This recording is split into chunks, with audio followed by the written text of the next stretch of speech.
নমস্কার বন্ধুরা, সুনিতার হেসেলে সবাইকে স্বাগত।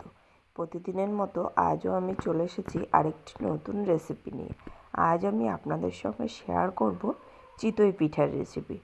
অনেকে কিন্তু শ্বাস নেই বলে এই চিতই পিঠা তৈরি করতে পারেন না, তাদেরকেই আজ আমি তৈরি করে দেখাবো কোনো রকম শ্বাস ছাড়াই আমরা যে কড়াইতে রান্না করি সেই কড়াইতেই কিভাবে পারফেক্ট চিতই পিঠা তৈরি করা যায় সেটাই আজ আমি আপনাদের সঙ্গে শেয়ার করব।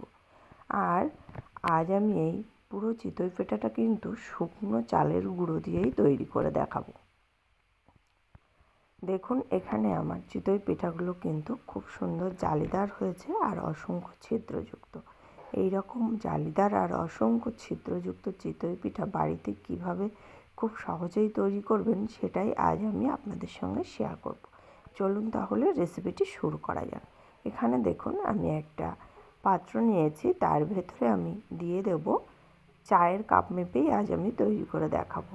এখানে আমি 3 কাপ পরিমাণে চালের গুঁড়ো দিয়েছি আর দিয়ে দেবো হাফ কাপ পরিমাণে ময়দা। ময়দা দিলে কি হয়, চিতই পিঠাটা কিন্তু অনেকটা সফট হয়, ওই কারণেই আমি এখানে হাফ কাপ ময়দা দিয়েছি। আর দিয়ে দেবো স্বাদ অনুযায়ী একটু লবণ। এবার এখানে আমি উষ্ণ গরম জল দেব।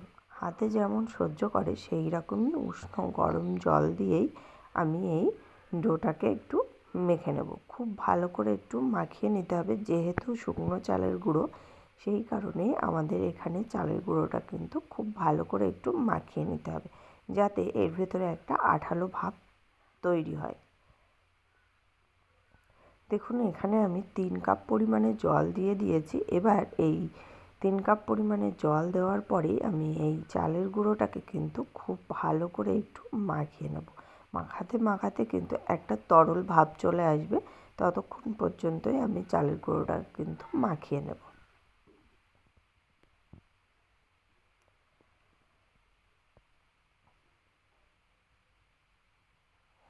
দেখুন, এখানে আমি 3 কাপ জল দিয়েই খুব ভালো করে মাখিয়ে নিয়েছি।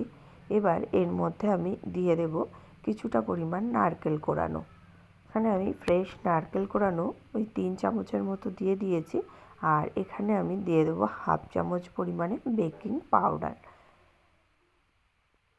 অল্প একটু জল দিয়ে আমি খুব ভালো করে আবারও একটু মিশিয়ে নেব গোলাটার সঙ্গে।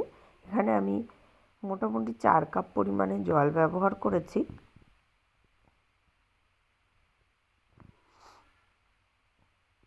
খুব ভালো করে মিশিয়ে নিয়ে আমি একটা পাতলা ব্যাটার তৈরি করে নেব।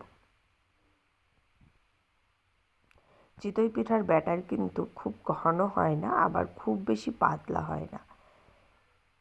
দেখুন, এখানে আমার ব্যাটারটা কিন্তু একদম রেডি হয়ে গেছে। এবার আমি তৈরি করার জন্য এখানে ওভেনে আমি একটা কড়াই বসিয়ে দিয়েছি। কড়াইটা কিন্তু খুব ভালো করে গরম করে নিয়ে হালকা একটু তেল ব্রাশ করে নিয়েছি। নেওয়ার পরেই এর মধ্যে আমি একটা পিঠা দিয়ে দিয়েছি। প্রথম পিঠাটা একটু অন্যরকম হবে, কেননা কড়াইটা একটু গরমের ব্যাপার আছে, তার কারণেই এখানে আমি দ্বিতীয়টাও দিয়ে দিয়েছি। দেখুন, দ্বিতীয়টা কত সুন্দরভাবেই ফুলে একবারে খুব সুন্দর হয়েছে, জালিদার হয়েছে, দেখেই বুঝতে পারছেন পিঠাটা। আমি এই রকমভাবেই কিন্তু সমস্ত পিঠাগুলো তৈরি করে নেব। আমি আপনাদের সঙ্গে আরও কয়েকটি পিঠা শেয়ার করছি।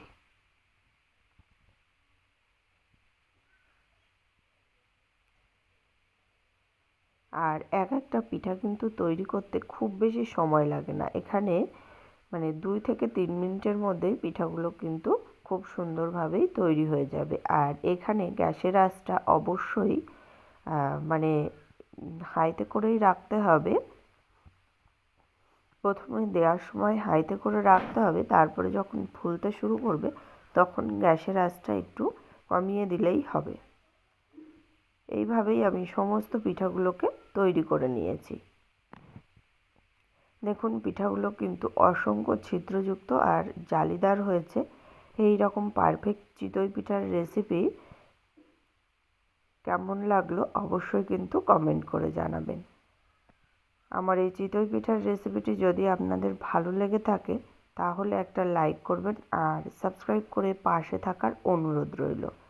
দেখতেই পেলেন খুব সহজেই কিভাবে বাড়িতে শুকনো চালের গুঁড়ো দিয়ে পারফেক্ট চিতই পিঠা তৈরি করে নেওয়া যায়। এই পিঠা বানানো কিন্তু খুবই সহজ আর খুবই তাড়াতাড়ি তৈরি করে নেওয়া যায়। তাহলে বন্ধুরা, আজকের মতো এই পর্যন্তই। আবার দেখা হবে নতুন কোনো রেসিপি নিয়ে। ভালো থাকবেন, সুস্থ থাকবেন। ধন্যবাদ।